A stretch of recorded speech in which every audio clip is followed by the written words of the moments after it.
Hey, what's up, guys? Pete Alonso here from the New York Mets, and I'm here with Alfred, and I just want to say thank you so much to all you guys for listening to the Metropolitan Report. It's a really awesome show. You got some great insight on Mets baseball, and it's a great place where Mets baseball is talked about, and we got a lot of really fun stuff coming up this year, and a lot of really great things coming from this team in the clubhouse, and I'm really, really excited to keep the ball rolling, and it's been such a fun season, and I'm really thankful for everybody coming out to the ballpark and supporting us, and it's just been absolutely tremendous. So thank everybody for listening to the Metropolitan Report, and Alfred, keep doing your thing, and as always, LFGM. Ladies and gentlemen, you're watching an all-new edition of the Metropolitan Report. I am your host, Alfred Parsar Jr., and here on this podcast, we talk about any and everything New York Mets. And I gotta say, normally I come on here, I give a brief rundown of what I'm about to talk about. Usually cheery, happy, glad to be here. I mean, I'm always glad to be here, but today, I'm not happy. We're just going to get right to it. We got other topics to cover and talk about on the program today. However, we got to talk about last night's catastrophic injury to Mets closer Edwin Diaz that was suffered in the World Baseball Classic when Puerto Rico defeated the Dominican Republic. And I'm not happy. I'm not happy at all. For those of you who didn't see it, here's the footage. I'm gonna just let the footage play, and then we'll talk about it after.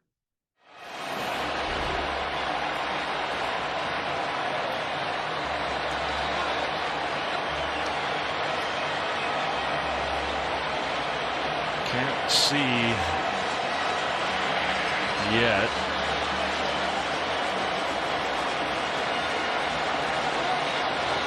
Right knee. Right knee. And everybody knew right away. Diaz must have said something went really wrong.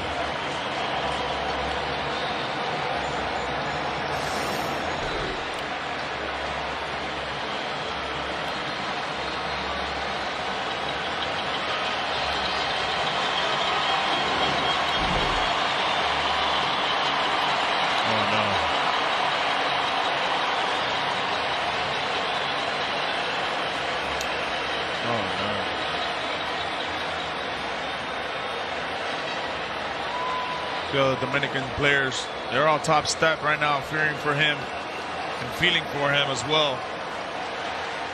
Yeah, so Edwin Diaz gets the save for Puerto Rico against the Dominican Republic and closes out the game successfully.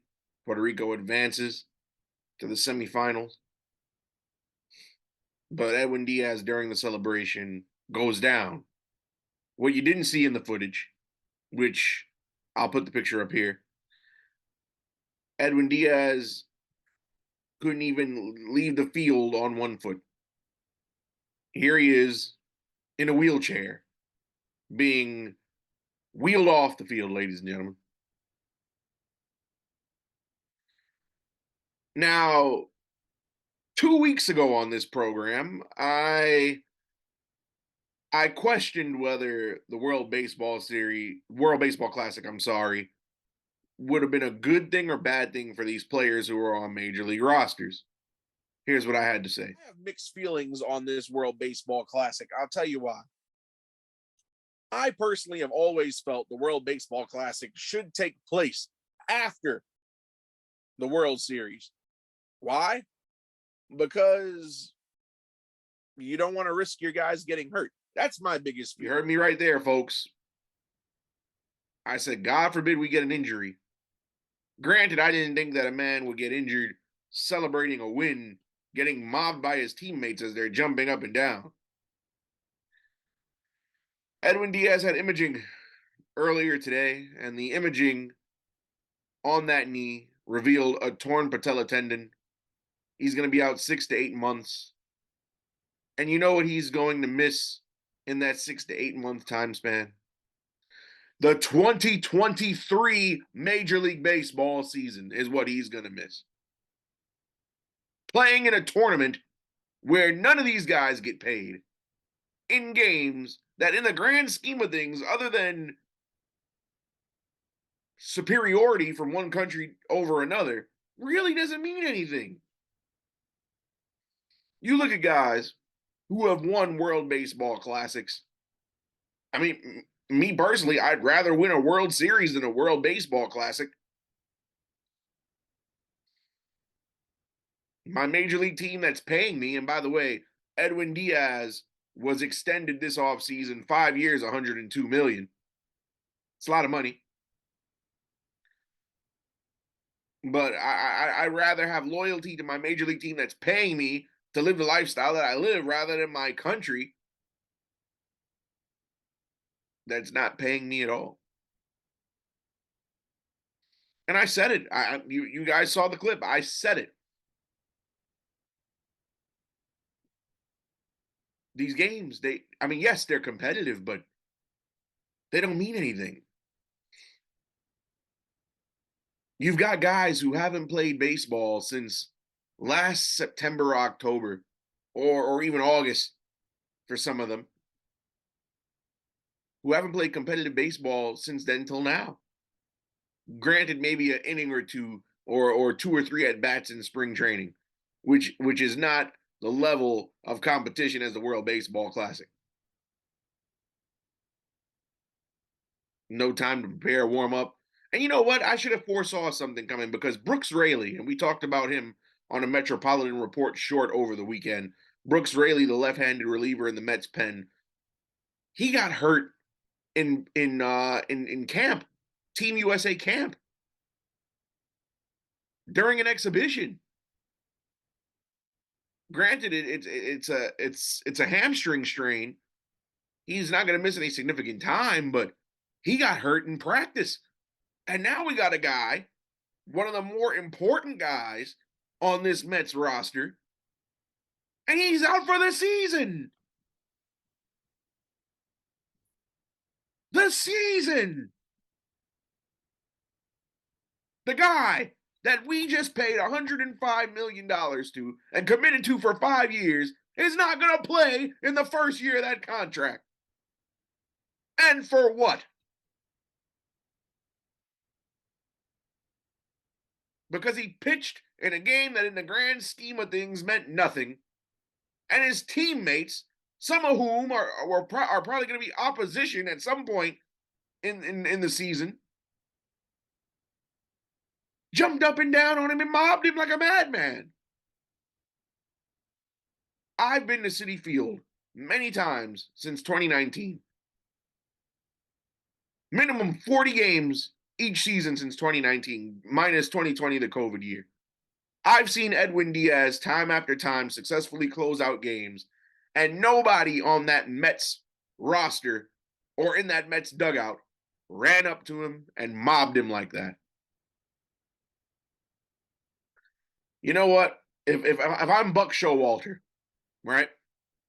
If I'm Buck, I'm gonna make a phone call to Billy Epler, and we're gonna go around the whole World Baseball Classic, and we're gonna get Adam Ottavino, we're gonna get Jeff McNeil, we're gonna get Pete Alonso, we're gonna get Francisco Lindor, we're gonna get Eduardo Escobar, we're gonna get Omar Narvaez, we're gonna get every last single player in our organization who's in this tournament, and pull them back and get them back to Port St. Lucie before some other disaster happens.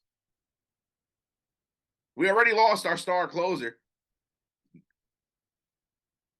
God forbid Francisco Lindor or Pete Alonso or Jeff McNeil gets hurt. Then what do we do? And the bullpen, which we'll get to later on in the program, is already in shambles on the back end, and now we just lost the closer. However, and again, I'm not, if guys who are on the bubble to make the roster or minor league prospects want to go and play in the Classic, cool. But guys we need opening day in just a week, If they want to participate in the tournament, it shouldn't happen. And you know what's funny? The Mets had given Puerto Rico special conditions to abide by in order to ensure Diaz's participation.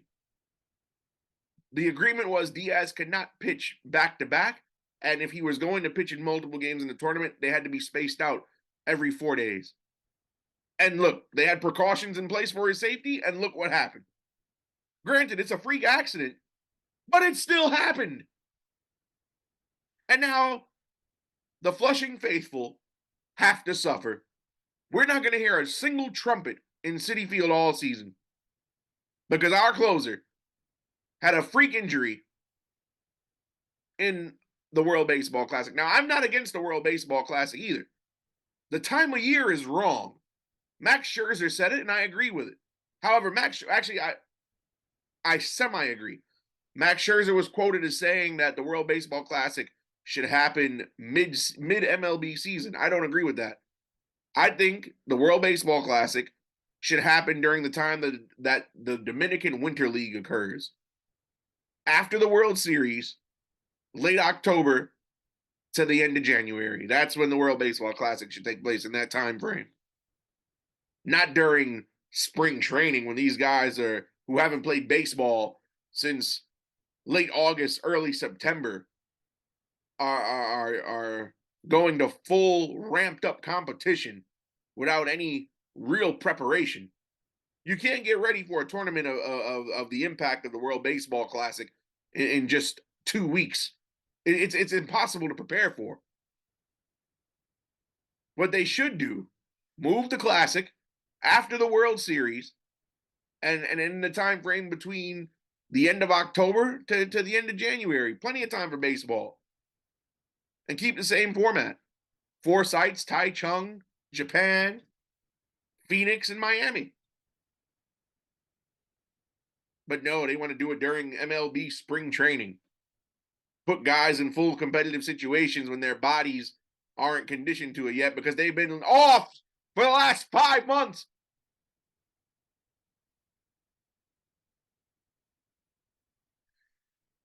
Anywho, now the big question is, now that we know that Diaz has a torn patella and he's going to miss the entire 2023 season, the question becomes, what do the Mets do?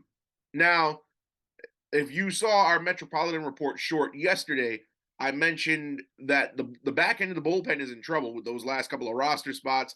Of course, Zach Green, who was the Rule 5 draft pick, had been released due to his poor performance in the spring. Sam Coonrod has the right lat strain. There's no timetable on his return, so there's 2 open spots, and now Edwin Diaz is gone, so now the closer spot's open. However, I've heard various things throughout the day.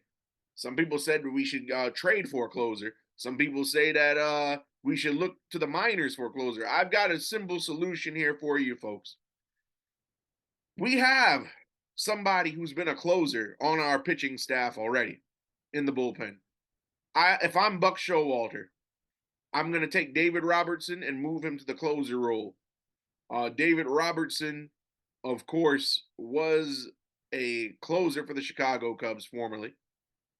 He's pitched in high-profile situations when he was with the Yankees. Of course, David Robertson was part of that New York Yankees World Series back in 2009, or of years gone by, if you want to call it, because Yankee fans still hang on to that 2009 World Series title.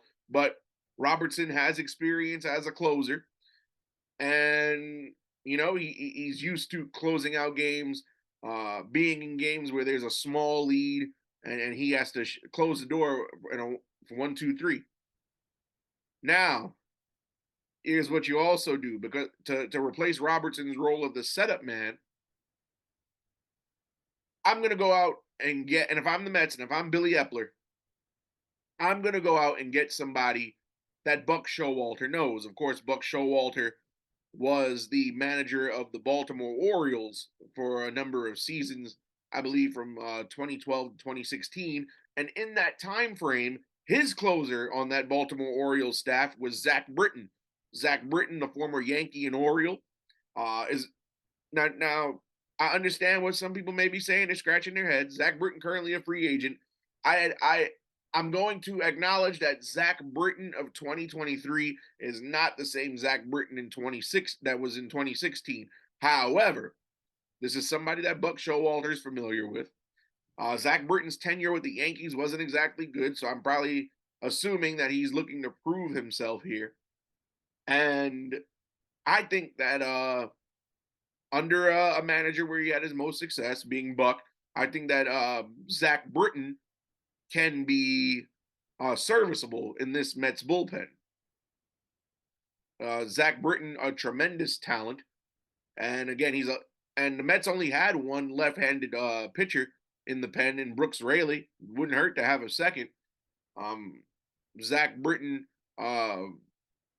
I have no issues with. If Buck could get the best out of Zach Britton and make this the Zach Britton similar to the Baltimore Orioles Zach Britton, then I'm okay. Zach Britton, of course, his last season, his 2022 season, only lasted 3 games. However, for his career, he's 35-26 with a 3.13 ERA, 532 strikeouts, and 154 saves in 12 seasons. I don't think a trade should happen, only because A, the season has not started. So you don't know what some of these guys look like. You don't necessarily know what you're trading for, especially if it's somebody who doesn't get extensive innings in the spring. And it's no secret, closers don't really get much work in spring training, inning here or there. They usually throw simulated games, bullpen sessions, and what have you. And because the Mets are in need of a closer, some teams might be looking to take advantage of the Mets in the trade market. So I heavily advise against a trade. And what closer do you get? Usually the closer is one of the most important pitchers on the pitching staff or in the bullpen.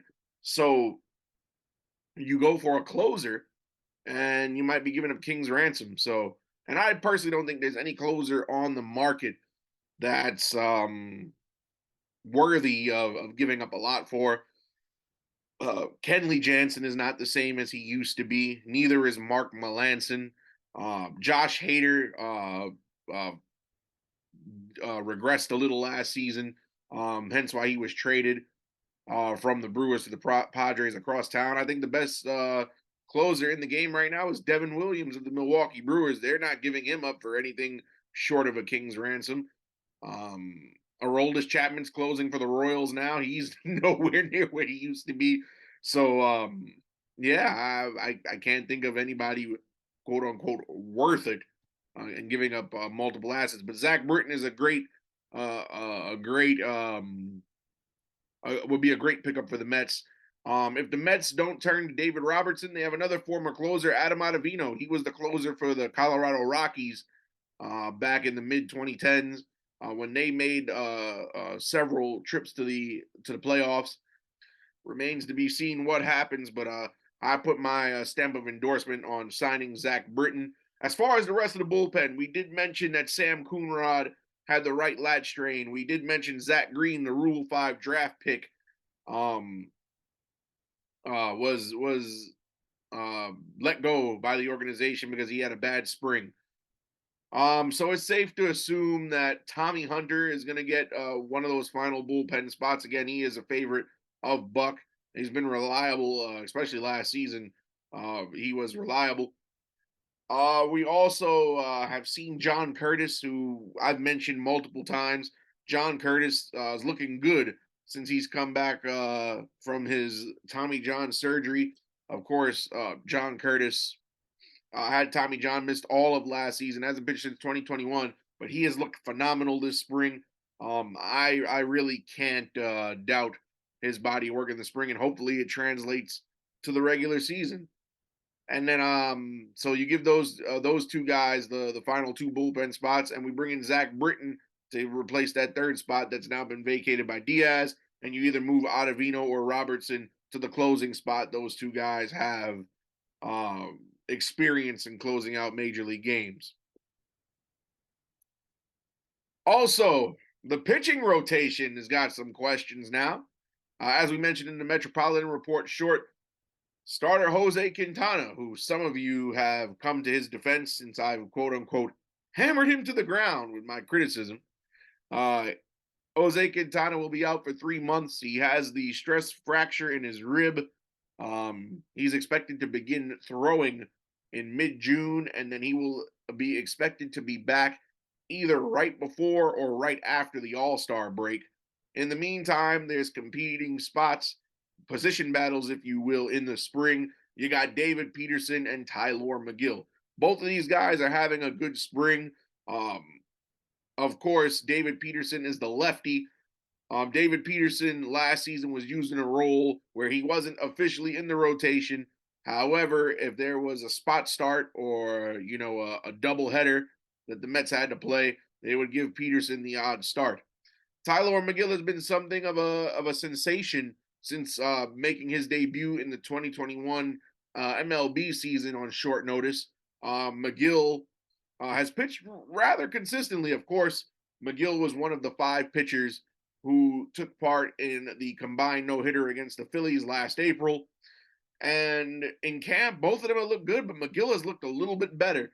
If I'm Buck, I would keep Peterson in that same role. I would have David Peterson as the spot starter, the unofficial 6th starter, if you will, and just have him in Syracuse, keeping his arm warm until you actually need him. Or you can make him the long man because Joey Lucchesi has not had a good spring whatsoever. And I think the Churv is running out of steam. But Peterson could be useful as a long man, eat up some innings if a starter gets knocked out early, God forbid.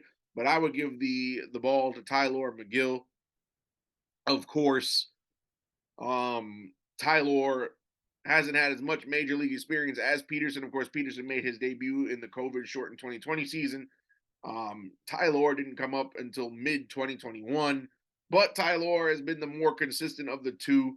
Of course, David Peterson had his early struggles early on, but I think on opening day, the rotation should be Scherzer, Verlander, Senga, Carrasco, and Megill. So it remains to be seen.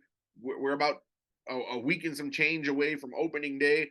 So the pieces are going to fall into place, but I would not be surprised if Tylor Megill was the chosen as the 5th starter.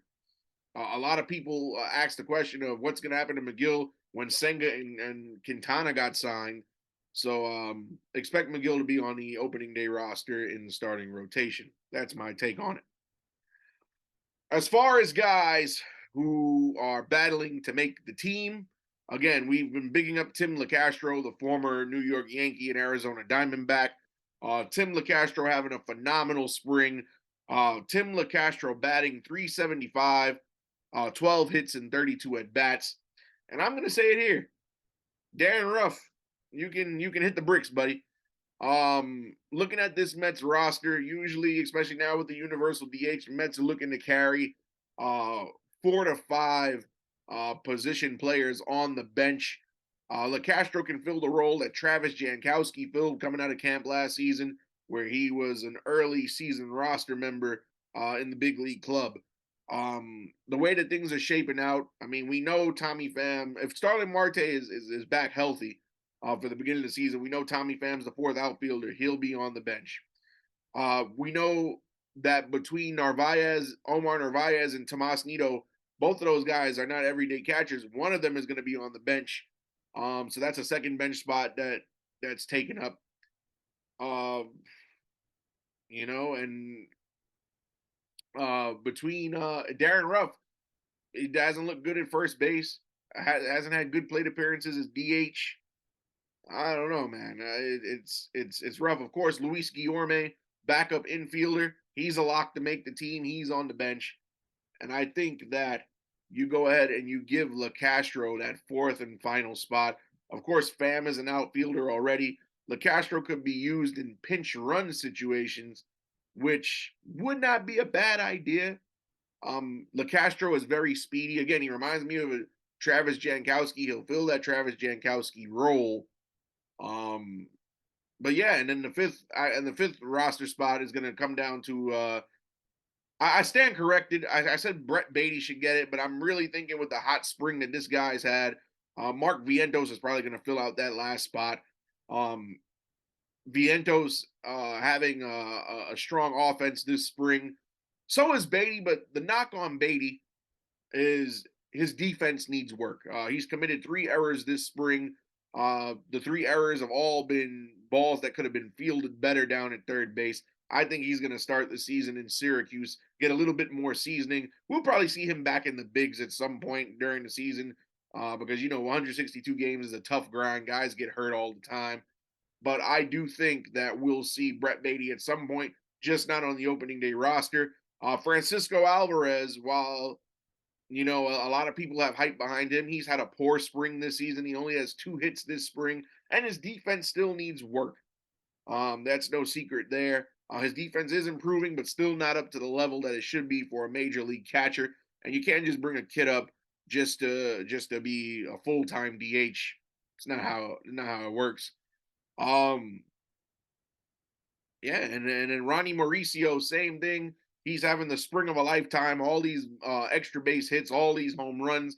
But again, Mauricio has never played above Double-A ball. I understand he's been red hot, Dominican Winter League MVP, and putting on a heck of a show in the spring.